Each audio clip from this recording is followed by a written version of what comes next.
Adjust the oven rack and preheat the oven. 2 20-centimeter tins. We line them with baking paper, butter the tins well, add the baking paper, break the eggs, beat them really well, add the oil slowly and the melted butter. Then the milk,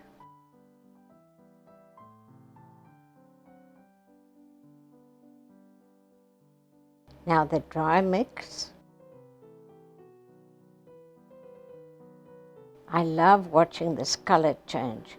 I wish you could smell the aroma. Divide the mixture between the 2 pans. You see it's quite a runny mixture. Scrape out every bit and drop the pans into the oven. Done to perfection. And it's beginning to shrink away from the sides of the tin. Just loosen it a bit to make sure it's not sticking. Pull off the baking paper. Wow, great. Cream cheese icing, red velvet cake.